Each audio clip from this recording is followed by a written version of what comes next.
In section 2.3, we're going to explore more graphs. These graphs could be for categorical data, more numerical data, simpler data. Some of these graphs we will do by hand. Some of them we can do with both technology and by hand. Some of them we're going to do by technology because learning how to do it by hand would be way too complicated for us and involve a protractor for those pie graphs. We are not going to do that. We'll just use the technology. So let's get right to it. There are a lot of graphs to cover in this section.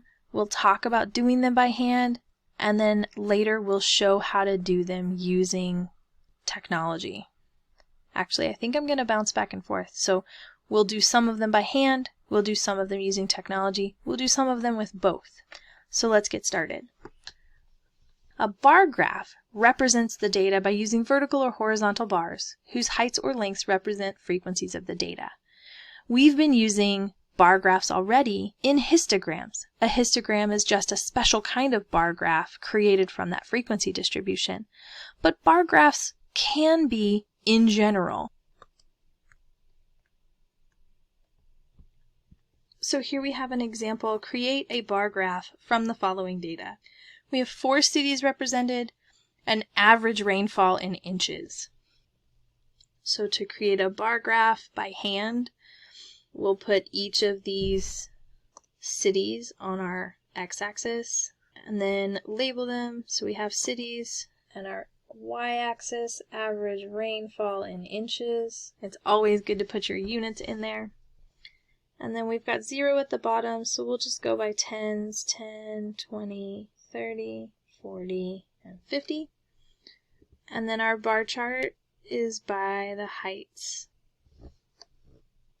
And there's our bar chart. Notice in this example, our bar chart does not have the bars touching like in a histogram if we did it in Excel.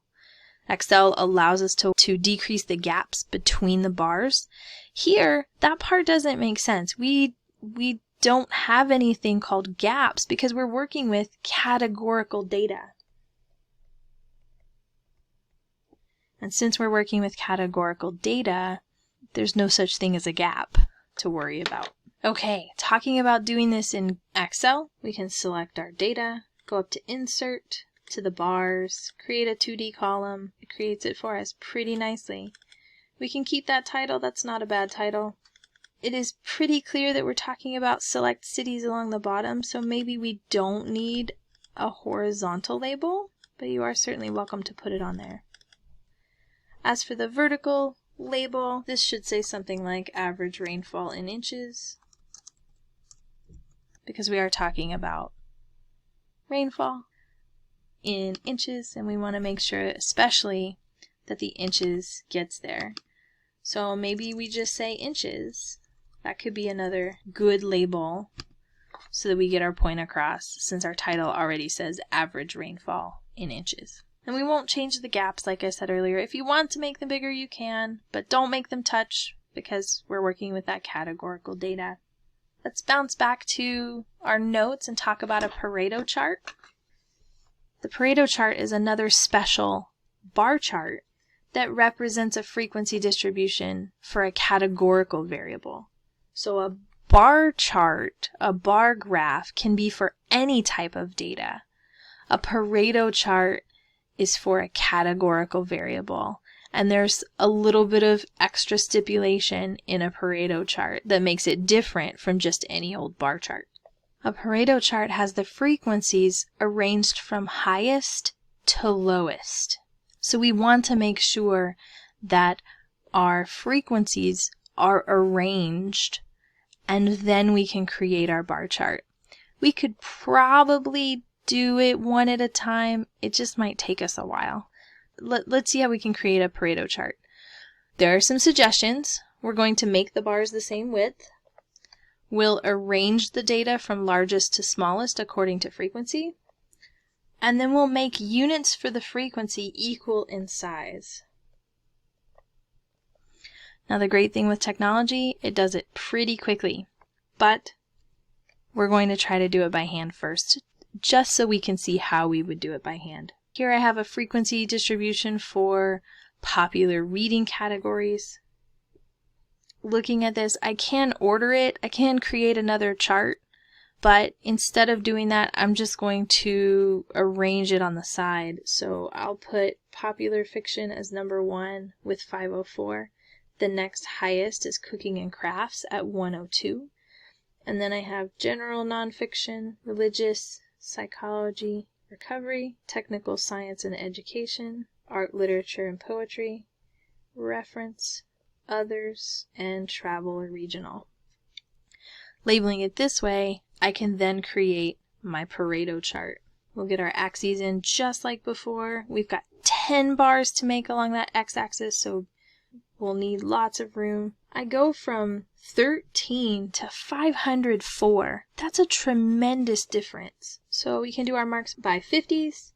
And then for our Pareto chart, we start with number 1, which is popular fiction.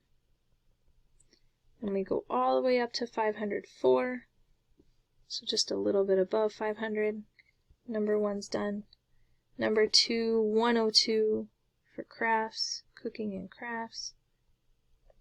General nonfiction, religious, psychology and recovery, just a little bit over the 50. Technical science and education, right at 50, tiny bit above. Art, literature, and poetry at 37. Running out of room, so I'm going to increase my x-axis. Reference, all other. And then the last one should be a quarter of the height of the 50 is travel and regional. So it's pretty clear popular fiction is really popular with our reading categories. Let's do this using technology. This time we'll do it in Google. The steps in Excel are very similar. The biggest difference between them is sorting the data. So the sorting menu might look a little bit different in Excel, but the idea is the same. We're going to select our data, and we need it sorted. Technology can sort really nicely. So we'll click on this data menu. Notice it says sort sheet by column A. We don't want to sort it by column A, we want to sort it by column B. So we're going to skip down to sort range. Click on that. Data does have a header row, the popular reading categories and the frequency. I selected it, so I'm just going to go ahead and make sure that checks off. And I want to sort by frequency. And notice they have the options A to Z or Z to A. A to Z means increasing order, so it will go from smallest to largest. Z to A means it's going to go decreasing order from biggest to smallest. And if we click sort, what makes this so great when we select both columns is it takes the column A labels along with the numbers when it sorts them. So our popular fiction right up there at the very front at 504. Once we have the sorted data, now we can insert chart, and it gives us our bar chart. It calls it a column chart. We'll scroll over our graph a little bit so we can see it a little bit better. This is a Pareto chart. Frequencies over here. We could do a little more customization. Edit chart gives us a menu on the side. We can customize with the vertical axis. Maybe we want our maximum value to be 510. And our minimum value to be 0. There's a menu option down at the bottom, grid lines and ticks. Major spacing type, step value, maybe we want to go by 50s. Gives us a little bit more of a gradient in there, so we're able to see lines across and be able to judge the heights of these bars a little bit better. So that can be helpful. We wouldn't want to go by 10s, that would be way too fine. The 50s are probably okay.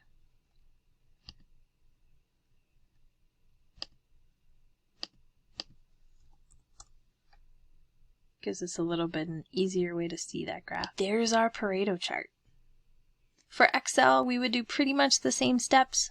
The sorting menu is also under data. I'll point that out really quickly. I know this has a different table in it. We'll select this data from our previous problem just to show. I'll move this out of the way.